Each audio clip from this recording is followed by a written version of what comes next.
thank you very much for, first of all, for inviting me to deliver this lecture on Ellora Caves. And thanks to Khaki Lab for, I know for last several months we have been trying for this lecture, and due to certain reasons I could not deliver it earlier. Today I'm really glad that I'm delivering this lecture on RockCutCaves, which is one of my favorite topics to carry out research and to share the information and knowledge which we gathered through our discussions with the scholars in this field. First of all, thank you, Khaki Lab, and all the organizers for their relentless work which you are carrying out to keep the heritage alive and in order to conserve and preserve it. I just want to make certain disclaimers because the time for this talk is really from 45 to 50 minutes. And talking about Ellora Caves, it's not only one cave, it's talking about Ellora Caves, which are 34 in number. It's not an easy task to do it, even if you do it for a day or 2 or 3 or even 7 days in a row.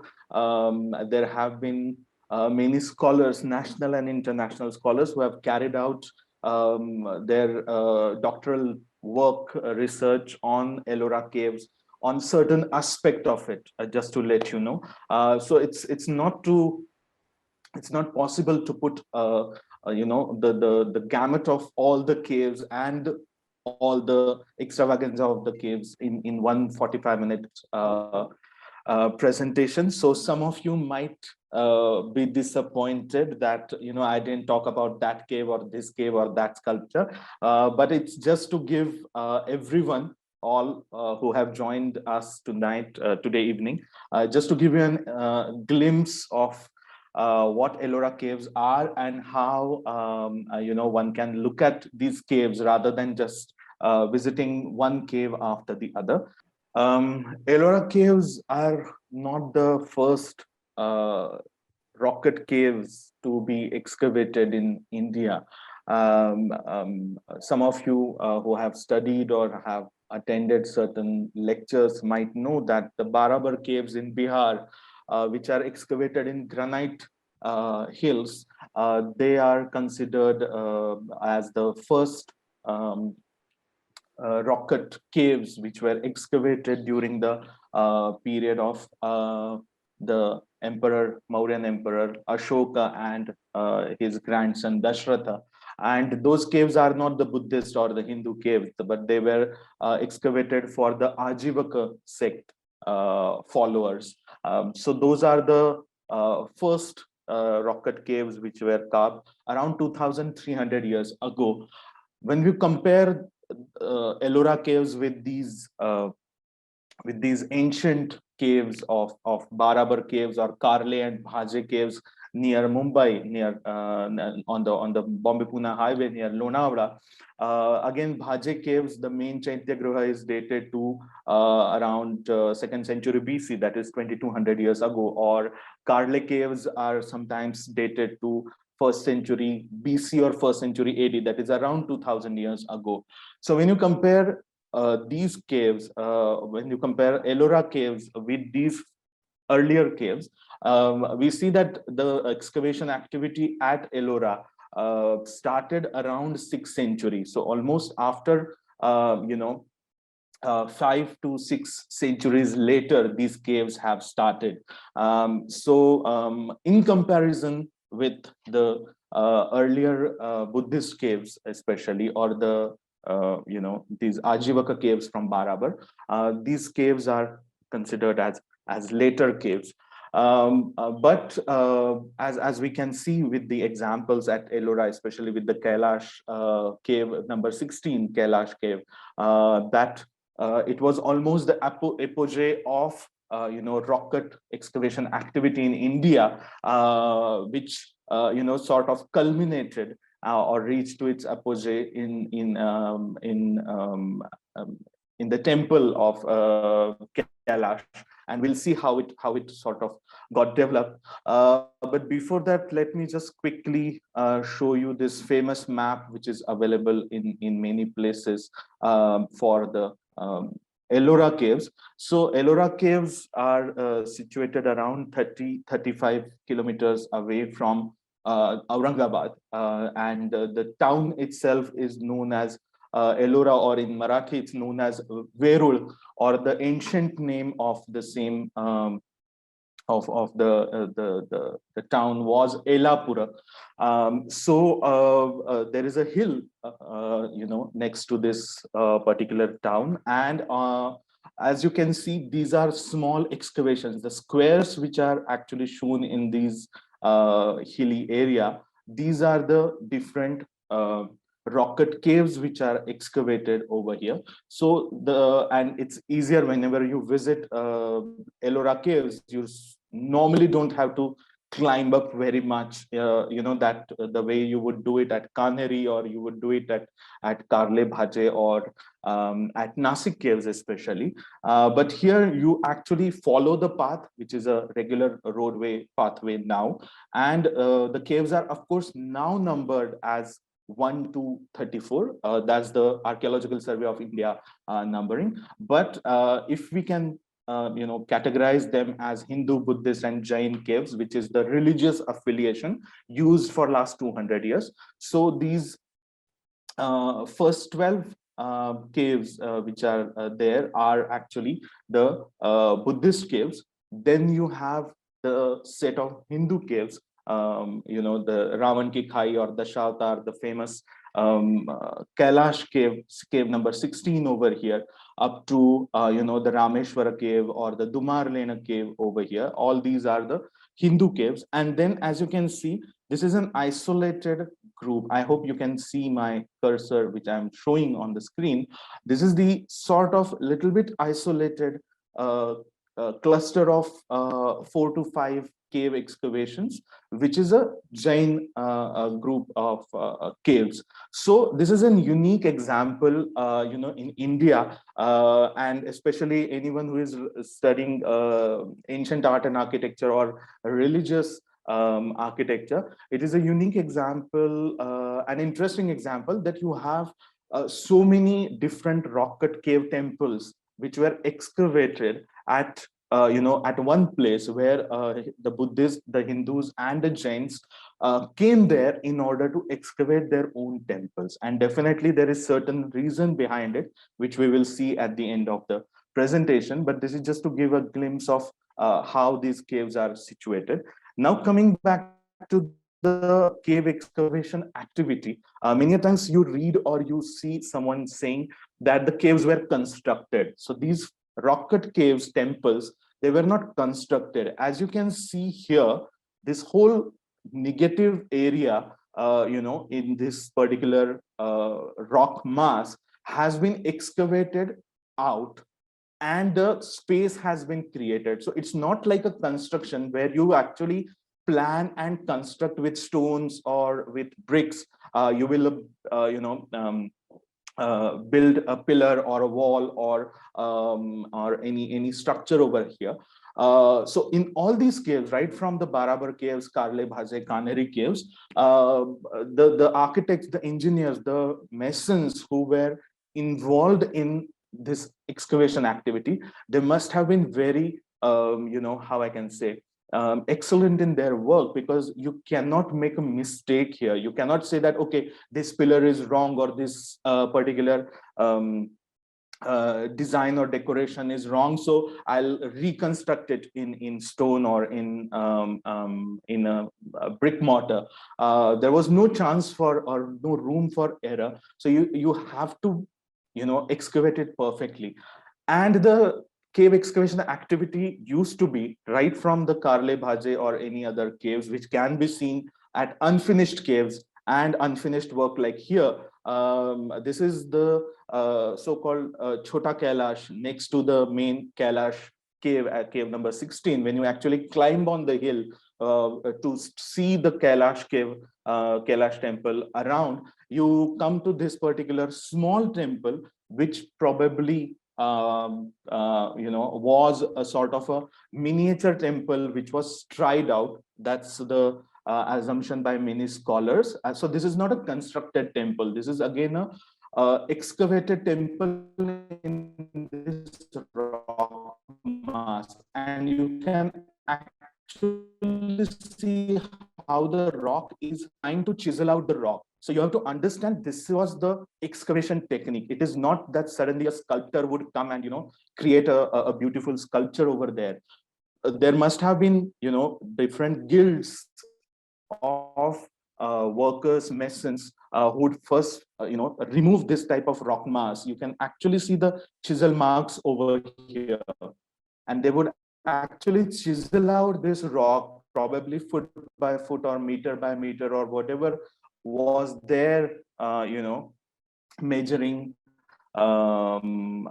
yard. So this would be areas in order to carve the pillars, etc., would be kept. And then the second guild of the masons would actually give the shape that pillar, create the eyes of the sculpture. So when you read ancient Indian texts, or when you hear from the master craftsmen and sculptors, that actually making or painting or creating eyes of the sculpture would actually bring life to that particular sculpture. So that's sort of it used to have actually a ceremony. In ancient texts, it has been mentioned like that. So we have to understand that these processes have been taken into actuality in order to create these caves. So this has not been created by some alien or someone like you would many a times see on YouTube, and that's something not believing and not trusting our own ancestors and their capabilities that they would create just by using chisel and hammer. So as I was telling you about the group of Buddhist caves, there are just few caves I have chosen because it's impossible to talk about all the caves, and each of the cave has its peculiarity. Now, when we talk about these caves or cave temples, we have to understand that these were the sort of either used as prayer halls or the places to worship. So many a times people consider that these were the monasteries, but the rooms here are probably or they were used especially for the worshipping purposes. And in the excavation in front of these caves, there have been some brick structures which have been found during the excavation. So probably those were the monasteries which were built, or they also contain some sort of images probably which were worshipped. Now this is cave number 5 at Ellora, and this is very similar to, especially in plan, to cave number 11 at Kanheri. Those who have visited the cave number 11 at Kanheri, they might remember. So what you see here is basically this sort of row of stone actually, which is kept as it is. So this is not a constructed one. This is a sort of a bed of rock which was kept as it is. And if you go there and read the description on the board over there, it still says that this was used as dining hall. So definitely one would think that, okay, this was one of the biggest monasteries, so the monks would need it. But the researchers, international and national researchers, have shown that this is very similar to the way Buddhist monks in Tibet recite their or worship or recite from their manuscripts. So you would actually sit in front of these stone beds, have probably a cloth on it, and keep manuscripts and probably recite from that manuscript, or even sometimes probably as evidence at Kaneri shows probably copy the manuscript, to use it as a library also. And then definitely this particular cave has a Buddha, image of Buddha at the end over here. And there are certain images of Buddha and Bodhisattva, very early images of 6th century, 7th century AD. And Dr. Jerry Malandra has shown that this is probably one of the earliest mandalas which have been used in these caves. So actually the group of 3 or 4 images around Buddha makes that earlier mandala. So, we do not have to look at this particular cave or any other cave as the dining hall, or this is the sort of a Bhojana Mandapa, as sometimes it's mentioned in certain inscriptions. Then it is clear that probably that cave was used as Bhojana Mandapa. But here it is basically in order to worship, to pray, probably to recite using manuscripts. So this whole dimension to look towards this particular cave, cave number 5, which is in a way simple plain cave, because there are not many sculptures, just a row of pillars is there. But it is shown by Dr. Jerry Malandra that this is the beginning of the mandala, Buddhist mandala, which started here. And we have to remember the time period is 6th century, 7th century AD, which is also the beginning of Tantrism in Maharashtra, which came from Eastern India, UP, Bihar, and Bengal. That side of Buddhism was already having tantric activities and worshipping methods, and through trade route, that sort of how I can say Buddhism, tantric Buddhism, came from Eastern India to Maharashtra, and which is also seen in the stylistic part of the Buddhist caves. So the Buddhist sculptures in these caves, caves 1 to 12 especially, are showing certain Eastern Indian style. So that connection has to be understood, because the religion, we have to understand that religion is basically based on the philosophy and then the rituals and mythology. So I mean, if you look at our own religion, whichever religion we are following, we have the philosophy of the religion, what is right, what is wrong according to it. Then there are certain rituals which we follow, and then there are certain mythologies which are created in order to reinforce the ideas of philosophy. So with that type of philosophy, we see that this is a ritualistic place. So when I say that, or when I said that these are all the worshipping places, we have to look at them as the ritualistic places. And that's one of the angles to look at the caves. You can look at these caves from the architecture, you can look at them from the religious development, you can look at them from the art historical development styles used from 6th century to 12th century AD, etc. But this is also one of the important aspect in order to understand the functioning of the place, and which we miss many a times in case of heritage, because that's what gives the meaning of that particular place. When you look at temple of Ambarnath or any other temple, that function of that particular temple as the temple,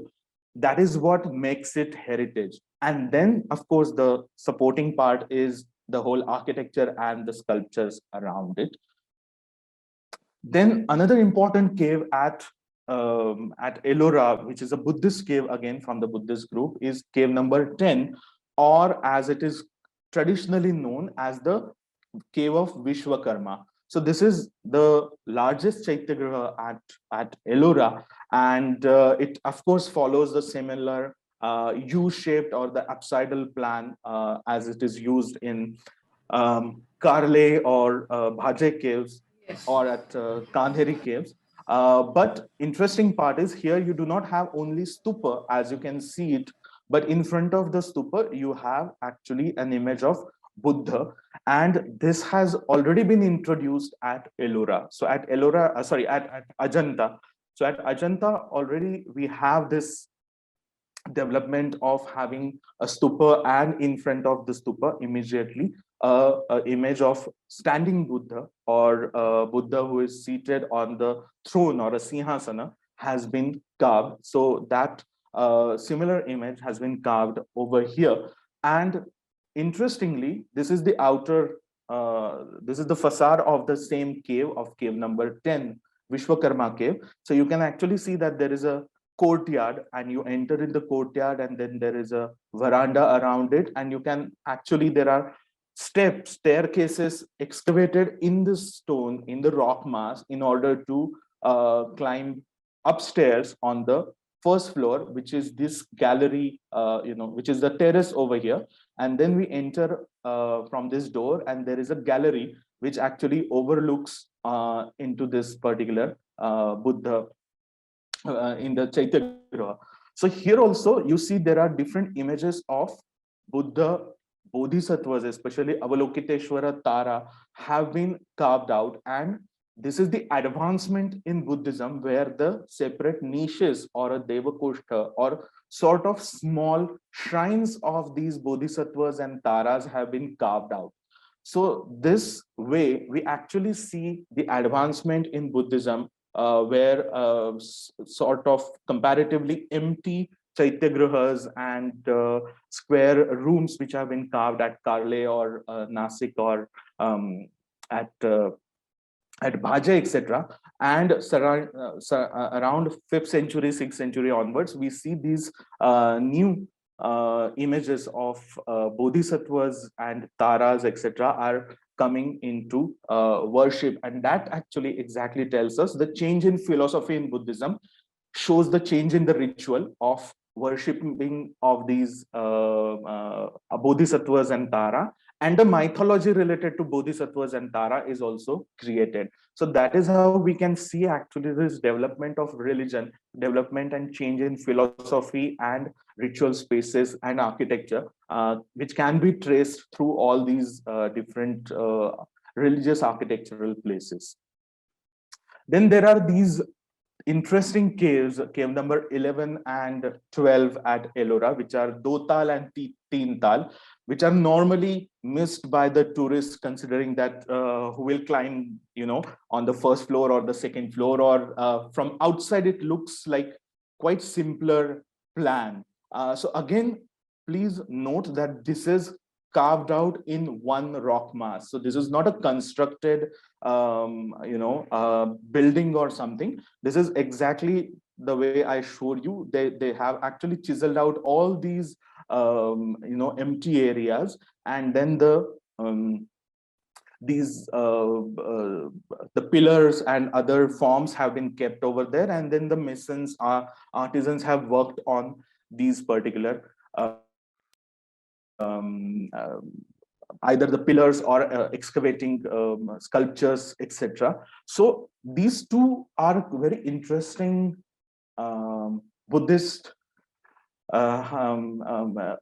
caves or cave temples at Ellora, which are often missed out by tourists or by people because they're quite empty. So when you actually climb, from first floor to second, or actually this is within the courtyard. So you have a courtyard, and then you climb, and this is the ground floor. Let's call it a ground floor. So on the ground floor, there is just one shrine in between, and where a Buddha and Bodhisattva, Avalokiteshvara, Vajrapani and Padmapani, they are carved out. Then either side or on one side, you have a staircase carved in the rock mass in order to go on the first floor.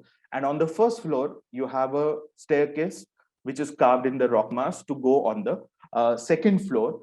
So when probably it is possible that the first floor, so the ground floor was open for public in general. So anyone could go and pray on the ground floor. But probably the higher rank monks or the not probably novices, the higher rank monks were allowed to go and pray and perform certain rituals on the first floor, and probably highest rank monks were allowed probably on the second floor of this particular cave, because when you actually enter from the staircases, you notice that the door frames of those particular staircases have locking system, which for the doors to lock from the inside. So that is actually to stop anyone coming on that particular first floor or the second floor. And the floors have simple pillars, but on the walls all along you have this type of rows of different Buddhas or different goddesses from Buddhism. And at the end of the rows also you have the images of Buddha, like over here. So what happens is, now if you remember or think about Tibetan mandala or any mandala you have, so the plan, floor plan actually makes that there are different Buddhas and images of goddesses around you, and in the main shrine there is another image of Buddha. And when you stand in the center of that particular floor and perform a ritual, you are not performing the ritual on the mandala, but you are becoming part of the mandala. So you are standing within the mandala and performing that ritual to the different Buddhas and goddesses of Buddhism around you. And that is why the scholars have considered that with that locking system, novices probably were not allowed to come on the first floor and second floor. It was probably for the higher rank monks in order to perform certain rituals, certain esoteric rituals, which is not where the public in general, the sadhakas are not allowed to enter and see those ritual being performed by the monks. So that is something, which is not told to you by any guide over there. And you normally consider that this is just a plain looking, how I can say, cave or a temple over here. This is the similar practice used in Nepal. That on the ground floor, you have a temple which is open for public. And on the first floor, there are certain images or the paintings of gods and goddesses from Buddhism, where only the monks are allowed to go and perform certain prayers and worship or perform the rituals. So this is the similar practice which was used in, let's say, how I can say, 6th, 7th century AD in Maharashtra, in these Buddhist caves. Now, when we come to the Hindu part of the this group, there are these different caves, especially the Shaiva and Vaishnava caves, which are excavated over here from 7th century onwards, especially. And I'll not get into the details of each and every cave. There is Ravan Ki Khai, there is, Dumar Lena or Rameshwar Lena. But I wanted to show certain examples of what type of, how I can say, episodes from the Puranas or the mythological stories of Shiva Purana or Vaishnava Purana are depicted over here. So this is a well-known scene. Many of you might know that this is the scene of Ravana Anugraha Murti, or as it is called in English, Ravana shaking Kailash. So here you can see actually Shiva and Parvati seated on Kailash, and in the lower panel you actually see an image of Ravana with his 20 hands and 10 heads, and he's trying to move the mountain Kailash, and the Ganas, the disciples of Shiva, are actually teasing him. And then of course the other Devi, Devata, the gods and goddesses are, or the Gandharvas, the demigods, are actually, they have gathered in the sky. So there are these type of different mythological episodes, like this one where the Shiva and Parvati are playing Chaucer, or Saripat is depicted. And these are the sculptures which are actually depicted for the ritualistic practices, which are also now studied as, in order to study their art styles for the art history of India, we sort of, experts, scholars, art historians study how uh, these sculptures have been actually carved out. What are the proportions used? What are the jewelry or the clothing which is used over there? This is of course famous Nataraja image, which is carved in one of these Shaiva caves at Ellora. I'll not spend much time on it because I realize that there is not much time left, and we have a lot of important caves to see and interesting images to see. This is the famous cave number 16 or Kailash temple at Ellora, which is, if I'm not mistaken, is the largest monolithic temple carved in the world. There are monolithic temples carved in certain countries in ancient period, but this is the only example of carving out an entire temple out of the living rock. So this is not, as I said, this is not constructed, but this is actually each and every element is carved out from the living rock which is behind. So you actually see the hill of Ellora here, and on the slope you actually see that they have used the slope in order to create this particular temple. So this is dated around 8th century AD, probably mid 8th century AD, around 750 AD. And of course, it is famous for its top to bottom approach, that they started to carve out the from the top, actually, from here. And it can be seen because you have to carve out from this hill, from the living rock, you actually have to carve out the shikhara or the top, the upper part first, and then you would come down in order to excavate the lower part, and then similarly carry out the decoration and sculptures, etc., were created later. And then definitely you have the legend where the queen of the king said that she would not eat or drink anything unless and until she sees the shikhara or the top of the shikhara. So the architect here, especially the name which often comes is the Kokasa, who is mentioned as the architect. So he took the challenge and he said that, yes, I will build a temple where she would see the shikhara or the upper part first. And definitely when you excavate this type of, rock cut temple, then you obviously create the shikhara first, and then probably she saw the shikhara and then she ended her fast. So that's the legend which comes with these type of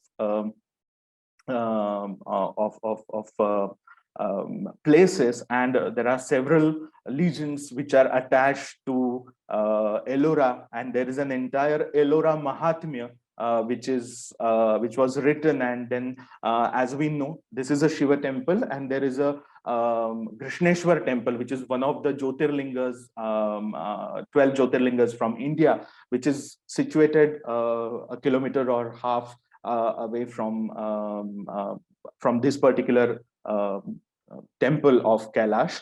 So this, again, you have to understand the similar activity of excavating from top to bottom, and the style which is used here is, as you can see, is the South Indian temple style. It's the Dravida style which is used, not the Nagara style or the North Indian style which is used over here for the shikhara, where you can see it from the, I'll not get into the terminologies of the elements because of course we don't have much time here, but we see the stupi over here, or the different elements which are used in the Dravida style of architecture.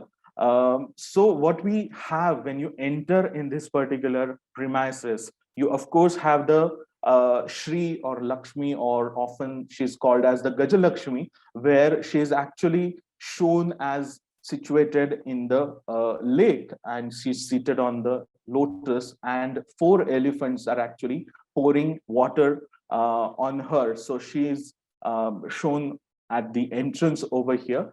And here you can see that there is a gopura when you enter. Then you have a Nandi Mandapa, you have a Sabha Mandapa over, sorry, here you have a Mukha Mandapa, you have a Sabha Mandapa, and then you have a main Shikhara, beneath which you have the main Garbhagruha, or the Sanctum Sanctorium, where the Shivalinga is actually situated. This whole courtyard is approximately 84 meters long, and when you have this sort of a huge temple, of course you cannot have only certain walls. So the architects have used this technique of showing a row of elephants, which is known as Gajathara, layer of elephants in the Indian architecture. And that actually gives you an impression that the whole temple is actually balanced on the back of these elephants, and in certain places there are lions or vyalas are also carved. And the photo is taken from the another veranda, which is actually surrounding the whole courtyard as we enter. And there are again these mythological scenes which are depicted from the Shaiva and the Vaishnava mythology. So this is another view of that particular temple.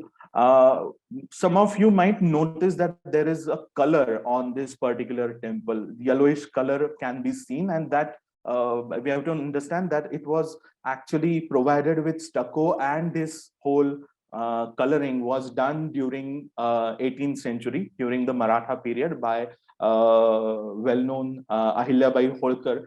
She actually, when she renovated the Krishneshwar temple also, and she commissioned that this particular temple should be painted and added with the stucco. There are these interesting sculptures when you actually walk around this particular temple. This is the scene, or these are the scenes from Ramayana. When you look at these scenes closely, you actually see different episodes of Ramayana, and the well-known episode probably you can identify here, where they are trying to build the bridge to go to Lanka, and Nala and Neela, the two Vanaras, are shown here, and you actually see the waves of sea. He's sort of trying to make them away in order to make the way for the stones which are being brought by the other Vanaras in order to build that particular bridge. So this whole Ramayana is carved out on one side of the entrance, and on the other side you have the episode from Mahabharata. So this is already in 8th century AD, where you have the scenes of Ramayana and Mahabharata are being depicted. Some scholars think that probably this is a later addition, but definitely no later than probably 10th or 11th century of our era. When you enter in the main Sanctum Sanctorium or a Garbhagruha, you can see how huge is the main Shivalinga over here. You can see with the proportion of hands and the lady who is actually behind the Shivalinga. So this is the monolithic Shivalinga which is in the Garbhagruha. And if you visit this particular temple, do not forget to look at the ceilings, because on the ceilings also there are beautiful sculptures. So this is actually a image of Nataraja, which has been carved. We often talk about the Italian painters who painted on the ceilings of different chapels and Sistine Chapel, how Raphael painted this and that. Here, this is not constructed. We have to understand that this is excavated. So imagine how that particular mason, artisan, sculptor might have used scaffolding in order to excavate, create this image which is on the ceiling. So this is not on the wall, this is on the ceiling, and this is not the only one. There are a couple of more images on the ceilings in this particular Sabha Mandapa. And even now you need to use batteries or torches, or there is a lamp over there in order to see this. So you have to imagine how they might have created in 8th, 9th century AD by using probably certain reflection techniques or using torches, etc. But the sculptors had created this type of images at Ellora. Then this is, as you can see, exquisitely carved, on all the sides. You see all the architectural elements over here. You see the, different mandapas which have been, or porches which have been created. So you actually enter from this particular door. Again, this is a staircase which is carved in the rock mass. And then you enter in this particular porch. And over here on the ceilings, over here, you have certain paintings. So this is definitely taken from the British period replica of it. But these are the paintings on the ceilings, which cannot be understood or quickly seen by the with the naked eye, but you actually see the different gods and goddesses which are depicted over here. Let me try to show you. You can actually see a Singha or a Vyala over here. You see the legs over here. Definitely there are a lot of these semicircular lines which is depicting that this is somewhere in the clouds. And then there are these dasis or apsaras who have been painted over here. So this is the another painting of two beautiful ladies which have been painted over here, probably dating to around this might be the later addition, but this was painted probably in not later than 11th to 12th century AD. And then you have a Nagaraja. So you see the person, you see the human face here with his earrings, but you have his cobra hood on his head. Here again, there is another lady, a face of a lady, which is depicted over here. She's the same one as I was telling you about. So there are these different images of Ganesha and Kartikeya. So here you can see the Mayura, the peacock can be seen, peacock feathers can be seen here. So you can identify that this is Kartikeya, there is a Ganesha, there is Uma, and there is a Shiva. This is an image of a painting of Ganesha, which can be identified. This is again on the same ceiling before we enter in the main sanctorium. And again, these are the different other gods and goddesses which are being depicted. It's quite, in bad condition, but still with the zoom and focus, we can still photograph these images. This is the image of Kartikeya I was talking about on the peacock. So these are the interesting images of paintings at in the Hindu cave. There are many other paintings. Unfortunately, we'll not be able to see them. This is one of the images around the temple, on the walls of the temple. Like this is again the image of Ravana shaking Kailasa or Ravananugraha Murti. This is an intrusive sculpture on the outer walls of this particular temple, where we can see that they have actually broken the original architectural elements which were carved out over there in order to carve this particular image. In the upper panel, you see the Shiva and Parvati, who is sort of trying to hold Shiva, because the Kailash is actually shaking, because Ravana is actually trying to lift it. And there is this particular Dasi of Parvati, who is actually running away because she's afraid of and without the knowledge of what's happening. And then the Ravana is shown with his 20 hands and 10 heads, as is used in all the mythological stories. There is this so-called Yajnashala.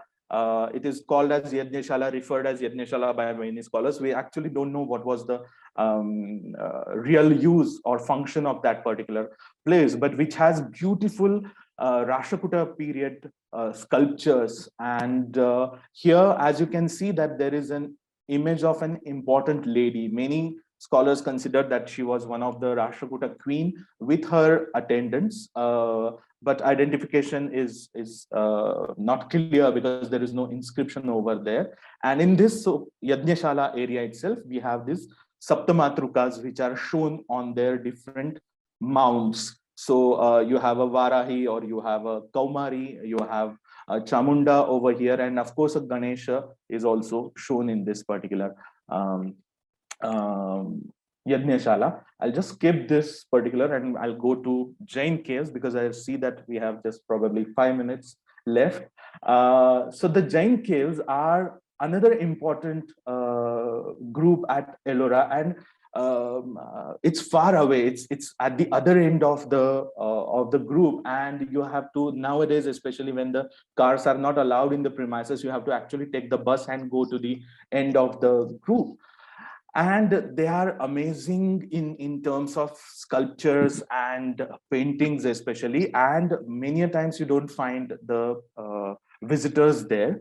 So these out of those 4 images, out of these 4 rock cut temples of in the Jain group, this is an interesting one which is called as Indra Sabha. There is another one which is called as Jagannatha Sabha. So in the courtyard you have this temple. This is the shikhara of the temple, where you have an image of Parshvanatha, which can be seen and worshipped from all 4 sides. So it is known as Sarvatobhadra image of Parshvanatha. But again, here you have the ground floor and first floor, where you can climb and go on the first floor. And when you enter on the first floor with the staircase, you come across these 2 beautiful sculptures of Dharanendra, which is sort of a counterpart of Hindu Indra, who is seated on elephant, as we can see over here.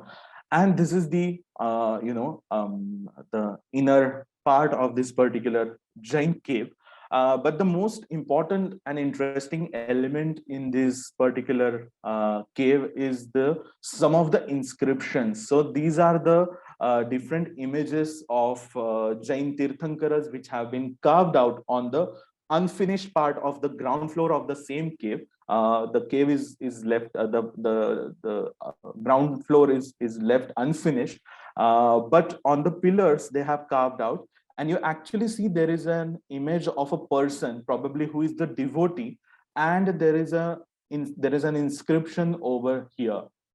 And we know the name of the person who has donated this image, and his name is Sohila. So Sohilena, and probably this image, who is actually folding his hands and paying obeisance to the Jinnah, he is probably the donor. So in this Jain caves, there is an interesting aspect that in many places you see the donor, both male and female, have been carved out. So it's not only the image of Jinnahs or how I can say other Tirthankaras, but it's also the images of male and female donors which has been carved, and sometimes with such inscriptions, and with the preserved paintings in some of these caves. The Jain caves are really interesting, because Jain caves are considered, when you look at or visit Kailash cave for 4 hours, in front of that grandeur of Kailash caves, these are really smaller caves compared to Dashavatar cave, or compared to Kailash cave itself, the famous cave number 16. But it gives you enormous cultural data. These are the paintings from the Garbhagruha Sanctum Sanctorium of these Indra Sabha or Jagannath Sabha, cave number 30, 32, 33, etc. And as you can see here, that some of the images were actually painted. So we have to understand the caves and or these temples and the images, all of them were painted completely. Now we are looking at it as as a gray basalt stone sculptures, but we have to imagine that all these stone sculptures images were actually painted. And even here, this on your left, you see these women who are actually kneeling and with the folded hand, they are the devotees painted on the left and right side of the walls in front of the Tirthankara, Parshvanath sometimes, who is shown over there, or sometimes there is a Bahubali also who is shown, or Mahavira. So that's an interesting aspect which can be and which should not be missed in these Jain caves. There are certain episodes from the stories of Jain Tirthankaras, like the Kalyanakas, the Pancha Kalyanakas, etc., or the Samavasarana, which has been an important element in the life of a Tirthankara. So we see the paintings of Samavasarana painted on the ceilings in these caves, or especially it is said that Indra dances when any Tirthankara takes birth on the earth. So there are 4 or 5 different instances where you have Indra dancing painted on the ceilings in these caves. So it's not only about the Buddhist mythology and Buddhist tantric caves, or Hindu mythologies and Hindu temples. It is also, we have to see that the cultural data which comes from the Jain caves, and which is a completely different data. When you look at this whole group, actually, we have to understand, and as I said, when you look at the architecture, you don't see that these were the residential places. These were not the monasteries, but these were the worshipping places, places to perform certain rituals, certain public rituals, and certain esoteric practices or private rituals where only certain group of monks would be allowed to go. There is an isolated cave at Ellora, which is not visited by many, which is a still living place. And there is an image of Parshvanatha, and on the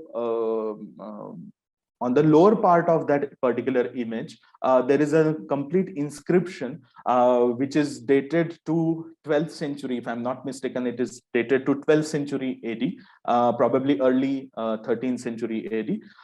And that particular temple, that particular inscription mentions the name of the donor, and he says that I'm donating the images of Jain Tirthankaras, and on this particular hill called as Charanadri, and he's equating himself as an important image in Jain mythology, Bharata himself. He says that as Bharata created different temples at and around Kailasa, I am creating these images or donating these images on Charanadri. So with that particular inscription, we know that the whole hill, which is now known as Ellora, was known as Charanadri, and Charanadri equates to Kailasa because Charanas frequent, the Charanas are the demigods in who can fly, and they can actually frequent or visit Mount Kailash. So this whole hill of Ellora was considered holy, not only by Jains, not only by Hindus, but also by Buddhists. So definitely the Buddhists came here first, as the data shows us with the period, the dates especially. Then it was important and holy for Hindus also. So Hindus also, excavated their different temples and the great Kailash temple. And in the later period, around 9th century AD, the Jains also came there and they created their different hills, these rock cut temples. And probably this is a unique again example in India, or at least in Maharashtra, where we still, these places are still worshipped. When the Britishers visited this place for the first time in 18th century, early 19th century, they have recorded that the devotees are actually coming and worshipping in these different temples, especially in this particular isolated Parshvanatha temple, which is still under worship. It is not part of the so-called archaeological group of rock temples of Ellora. So this group is, it does not show you only the sculptures or decorations or motifs or paintings, but it also tells you the religious history of Maharashtra, how these 3 Indic religions, the 3 faiths, the Buddhists, the Hindus, and the Jains, came to Ellora because the hill was basically holy, pious for them, and then they created then their own rock cut temples and had a certain, aspect of creating a probably as in Marathi we call it Pratik Kailasha, another Kailasha and another Ganga, because there is a river which flows from Ellora, is the Yed Ganga or El Ganga. So this is the creation of mythology at the place itself. So it has different facets, not only as art history or architecture, but it has mythology related to its creation of place related to it, and of course above all the religion, which was the how I can say, the crux of creation of all these rock temples. So just to sum up, I would like to say that when we look at all these religious temples, we need to understand how, not how we perceive them, but how those people who created and used, they perceived it and what it meant for them. So on that note, I think I should stop. It's already 7:07. So I just thank again the team of Khaki Lab and all the listeners. I could not see who all have joined, but thank you for joining and listening to my this sharing information talk with you very patiently. Thank you very much. Thank you so much, Anand. That's been so illuminating for everyone. You've had us spellbound. I must admit that when I went there, I also went past, those cave number 11 and 12, and you've inspired me to go back and see them again and see them from inside. We do Thank have you. a lot of questions from people, so I'm going to start right away with that. Aditya Patil wants to know if you can share a few, sort of literature and media that we can find out more about Ellora Caves. Yes, I think not the literature because the names might be too long, but you can definitely search with the names of Dr. Deepak Kannal. He's a well-known Indian art historian. He has done his PhD on the masters of the art styles at Ellora, and he has shown how different artisans have worked on different sets of images at Ellora. So his book is definitely, and his several books, are definitely useful in order to Dr. Deepak Kannal. You can search by his name. He was a dean in the Maharaja Sayajirao Gaikwad Baroda University. So you can look for his name. There is a small archaeological survey of India's booklet written by Dr. Dhawlikar on Ellora, which is available at the entrance of Ellora for 70 rupees, etc. That gives you an information cave by cave, which are the sculptures and what important parts to see. In Marathi, there are books by Dr. G.V. Deglurkar, if someone wants to also read in Marathi.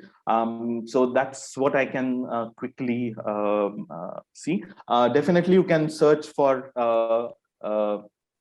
the archaeology of mandala at Ellora by Dr. Jerry Malandra, where she has worked on the tantric aspect of these Buddhist caves. So you can probably find her book on Amazon, or her small articles are there.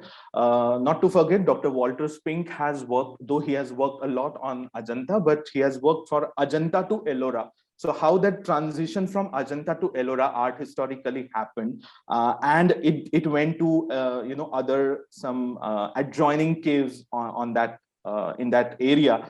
So you can see for Dr. Walter Spink's book Ajanta to Ellora, and that will give you a completely different perspective to how to look at these different caves. I haven't talked about the caves surrounding it. There is Aurangabad cave group at Aurangabad itself. Many people confuse it with Ellora. So in Aurangabad there is a group of caves called Aurangabad caves, which is probably the advanced phase of tantrism from Ellora, which can be seen at Aurangabad caves. So you cannot learn or study or understand these caves separately. You have to look at them, group them together and see the advancement.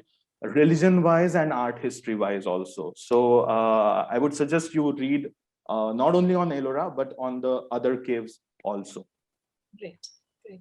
So Badri has a question as to what was the incentive to carve a monolith instead of construction? Was it a spiritual reason? You did touch upon the mythology of the Shikra being seen. But Yes. yeah. So I think it's the availability of material. You know, you have the canvas ready. Thanks to the basalt rock, the Deccan Plateau in Maharashtra, especially. I didn't touch upon that because we didn't have time. But look at Ellora, you know, the almost 45 meter high in height. That's the living rock which you are having in front of you. Or look at, just imagine the caves of group of Ajanta. So that gives you the material which is ready in front of you, and you just have to carve out. And then merit wise, religion wise, in inscription it is mentioned in many of these caves, especially in the caves, in the Buddhist caves, that what I'm donating, you know, whether it is a water tank, whether it is a pillar, whether it is a door frame, in these caves is going to last till the end of the universe, till there are sun and the moon. So the merit, which is, you know, by donating this particular image or this particular pillar, is going to last till the end of the universe. It's not like a brick construction or a stone construction which is going to you know, get destroyed or demolished in few centuries. I mean, these are standing for last, as I said, Barabar caves are there for last 2,300 years, or Karle Bhaje caves and the inscriptions there are there for last 2,000 years. And in that way, you know, Maharashtra had that that tradition of carving in stone. So it starts from Karle Bhaje Buddhist caves, but before this you have Elephanta caves, you have Jogeshwari caves, you have Mandapeshwar caves in Mumbai, and then slowly it comes to Ellora, actually. So when we see Kailash, you know, we don't have to be astonished, because in 800 AD, Maharashtra has already had the tradition of carving in living stone, creating architecture in living stone for almost 1,000 years. And that's why I said this is the epitome of that rock cut architecture. Yeah, I think that answers Kalpesh's question as well, as to what's the process of carving the large rocks, and was there any standard practice that they followed? We don't know, but it is seen, as I said, from the unfinished caves at, especially at Ellora and and Ajanta, where they would actually start from the top, you know, carving out probably a meter by meter or whatever measurement they would take, and then removing the rock between the two pillars, which would give you a pathway or a door frame to enter, and then excavate it from inside. And and then the second batch of sculptors, as I said, or the masons would come and give the finishing touches to that pillar, and then the third one would add the decoration, and then the sculptors would come. So that would have been the process. Unfortunately, we don't have many inscriptions mentioning the names of sculptors. You know, there are very scanty evidences. In case of Ajanta, which is so beautiful, there is only if I'm not mistaken, couple of instances where the name of the painter or the sutradhara is mentioned. At least with one, he's mentioned as the sutradhara.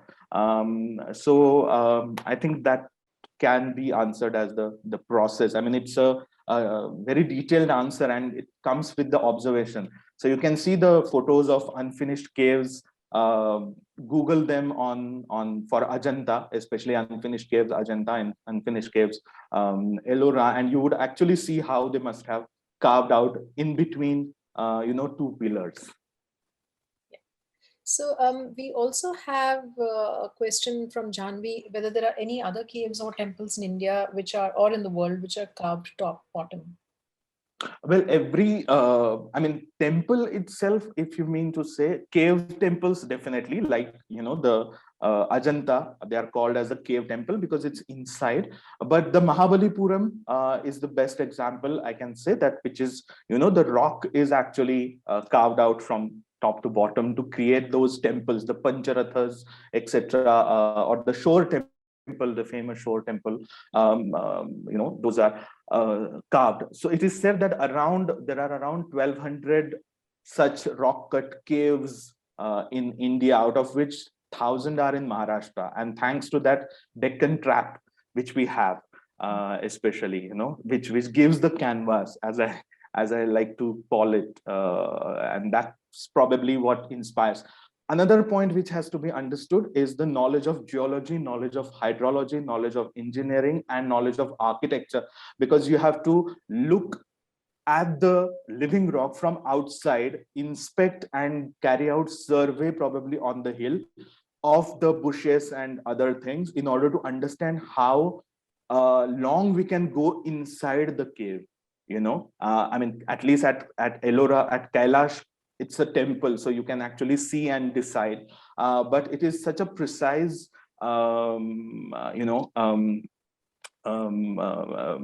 temple. I mean, of course, there must be some minute,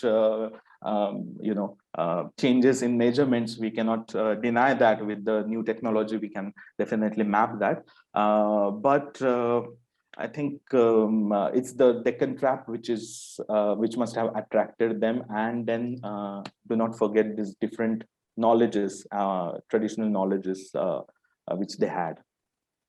So Parmeshwar has commented that there are many theories that it is probably humanly impossible, and therefore aliens are responsible. But I think you addressed that in your conversation itself, that we really must respect our ancestors for the kind of skills that you just mentioned.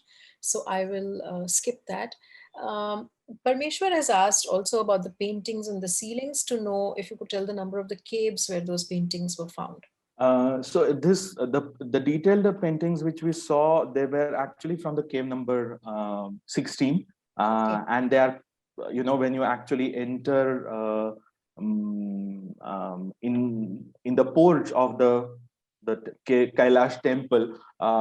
Unfortunately, we just try to get inside the Sabha Mandapa and don't see what's there on the ceiling. There is another group which is called a Jogeshwari group at Ellora, which is little bit on the height and which is not frequented by tourists. And those caves, especially the Ganesh group and the Jogeshwari group, they have very beautiful ceiling paintings still preserved. Like there is a Kaliya Mardan, or the Sheshashai Vishnu, or even Samudra Manthan is painted on the ceilings in Ganesh group and the Jogeshwari group. You have to probably ask the watchmen who are there how to go climb.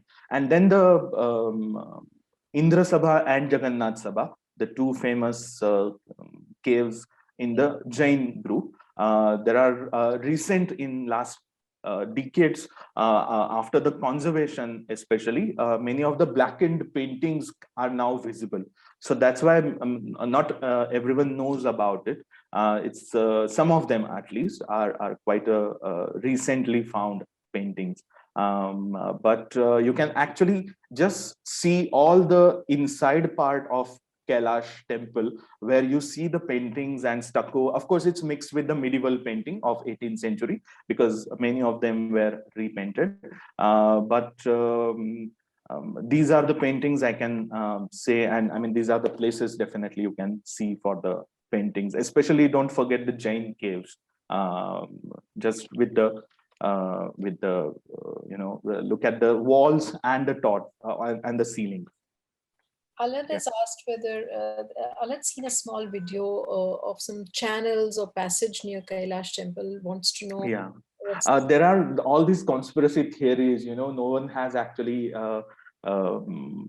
searched, saying that this is the ancient, and that's what actually sells nowadays, of calling it just a small channel. And then we don't know whether it was for the water channel or why they were created. So more scientific research needs to be carried out, in order to prove such claims. I mean, we can say anything like this was built by aliens, but then aliens would use their own decorations, right? I mean, they wouldn't use something which is very typically Indian or Eastern Indian or Western Indian, as we call it. And definitely there is an influence, there is Chalukyan influence, there is a Pallava influence, there is a Rashtrakuta influence. So all these art historical aspects can be seen in case of Kailash cave number 16. So unless the aliens were trained also in the Pallava and Chalukyan or the Rashtrakuta style of sculpting and paintings, they might not have done it otherwise. But all I would like to say is look at the from the scientific research perspective, rather than looking at these claims or conspiracy theories directly. There are, for 200 years, these caves have been researched not only by international but national experts also. Art historians, archaeologists, well-known sculptors have worked on it.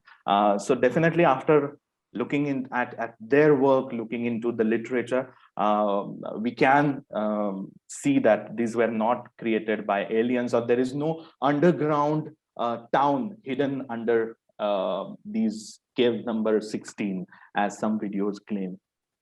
Is there any book about Ellora cave paintings? Siley had asked, but I think you've already mentioned that. He's asked about the smaller structure on the hill from where we can view cave 16. Is that some kind of a prototype for the Kailash cave? That's what is considered, because you cannot actually enter in the, it's an unfinished structure, especially, and probably it was created as a prototype, how to carve it out, because probably that was one of the first few examples, and especially on that larger scale. So that must have been the prototype which they created over here. Alad has also asked about whether how and where did the practice of excavation of caves and temples started in India, about what time, and I think you began your talk by talking about Bihar and Barabar Caves 2300 years ago. Arun Gupta's asked why, with so many Jain temples in Maharashtra at Ellora, why aren't there Maharashtrian Jains versus the Kannada or Bihari or Punjabi or Gujarati Jains? There are Maharashtrian Jains. I mean, at Kolhapur or in other places, there are the Jain heritage is probably less researched area, I would say, in comparison with the Buddhist and the Hindu one, especially in case of the art and architecture. But there are so many Jain mathas, monasteries holding lots of manuscripts, Jain manuscripts, and it is a living, I would say, more living tradition than the Hindu or Buddhist one. There is a beautiful, there are very beautiful marg, how I can say, magazines where they had the special issues on the manuscripts in Maharashtra, or the, especially related to the Jain heritage of Maharashtra. But yes, I would say that it is lesser research and lesser published topic in comparison with the Hindu and Buddhist art and architecture. I think his question was about the community itself being in yeah, I mean, there are many. I mean, definitely, once you actually try to locate their heritage places, I'm suddenly, I don't remember the names, but especially even in the Marathwada or Vidarbha region, there are many important Jain temples, and around that temple you see many in the village itself there are the communities. At Kolhapur itself you have a Jain community, at Jalgaon, Jamod, etc. I'm somehow not getting the names of the villages, but there is Jain community in Maharashtra. You can definitely search on the encyclopedias, or if you want to read it in Marathi, there is a Marathi Vishwakosh where you can find the information about it. And definitely the Maharashtra Gazetteers would give you more information about that. Yeah, that's a great resource. I also wanted to ask you to throw some light on the Rajputas. On the Rashtrakutas? Yeah. Oh, that's a big topic in itself. But Rashtrakuta dynasty, I guess that's what, yeah. So the Rashtrakutas basically ruled in that period of 7th, 8th, 9th century AD, and I won't get into the names, the Danti Durga and Krishna and the Krishna second, etc. But what we see with their Gujarat branch or their Maharashtra branch, that they had immense wealth thanks to the Arab trade which was happening at that time. They probably had gathered great Arab horses which built their cavalry, and thanks to that probably they had expanse of their empire almost from North India to South India, which is a rare one, considering um, the expanse. Actually, they went beyond Madhya Pradesh and to the South India. So I think that happens thanks to the economy, because that's another aspect of this religious architecture or any architecture, that it shows the prosperity and the wealth gathered, especially from the trade and trade routes. That was probably an important aspect of the Rashtrakuta period, where you see n number of, I think, thousands of inscriptions, donatory inscriptions of Rashtrakuta period have been found, copper plates, etc., where they, and in Kannada also, not only in Sanskrit or in North Indian languages, but also in Kannada.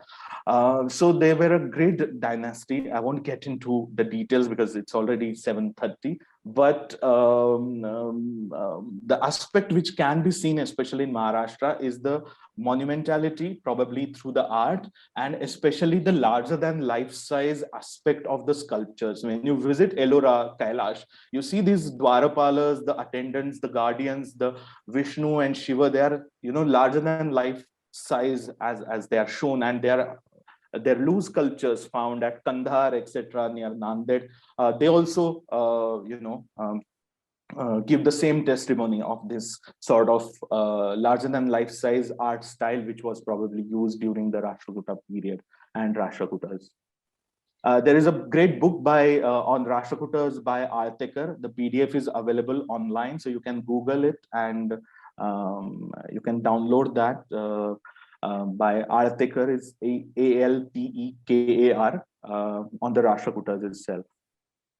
So Rinesh has asked whether there's a reason why all three religions thought of these area of hills to create their temples. I think you answered that, saying it was a canvas available readily to them. But also another aspect is the religious aspect, where the hill was, how I can say, holy for them. So if they considered it as a Charanadri, which means Kailash itself, you look at the current Kailash, the actual Kailash in Himalaya, it is worshipped, it is holy for Hindus, Buddhists, and Jains, because each one has their own cosmology, own mythology related to it. So for Hindus, definitely the name Kailash cave or Kailash temple, it fits because, probably the hill was considered as Kailash by the devotees and by the people who were creating these temples. So Badri's asked whether there was any reference to who sponsored the carvings. Was it kings? Was it commoners? So was it just the wealthy people? Like so definitely the wealthy people. The Dashavatar cave number 15 at Ellora, which is a an interesting cave. It has an inscription by the Rashtrakuta king Danti Durga. So it is definitely created during his period, time period. Kailash cave has been attributed to Krishna in 8th century, thanks to the copper plate found at Baroda, where it is said that, even the Lord Shiva looked at Kailash cave and he was like mesmerized by the work created by the people or his devotees on the earth. So these instances tell us, and especially nonetheless, the extravaganza and the the grandeur of these caves, that it's not possible for a commoner to donate such a money. It must have been wealthy traders, people, or the ministers of Rashtrakutas, or the local heads, chiefs probably, who must have donated. And definitely some small sculpture here and there, as the last Jain cave I told you, that the Sohila has donated that particular image. So it's right from the king to a commoner, everyone has donated in order to create this. And this is not to create any edifice, it's not to create like a Taj Mahal, that I want to build this. It has the religious reason behind it, that by doing this I am earning the merit which will be useful for me, not only in this life but in the afterlife, and also for my generations to come. So that religious aspect has also to be understood when we look at this. So there is economy, there is art, and there is technology, and there is religion. They go hand in hand in all these places. Absolutely. So I absolutely agree with Vanishri, and join her, and I know everyone in this group does. Thanking you to help us picturize these caves from such a holistic fashion, not just from one perspective. And of course, Shreyas has asked whether there's a possibility for Khaki Tours to arrange a field trip to Ajanta and Ellora. We'll hope for good times when we can actually make that happen. And I think I'll call it a day with the questions. It's 7:30 already, and thank you so much for your, for this absolutely fantastic conversation today. You enlightened us so much, and I really do want to go back and visit again, like I'm sure many other people do. And thank you to all of you. You've been a wonderful audience, engaged, and you've asked some brilliant questions, which have actually helped us get more information. We'll see you all again next week. Thank you very much, all of you, and have a great weekend ahead. And Navroz Mubarak again. Thank you. Thank you very much. Yeah. Bye-bye.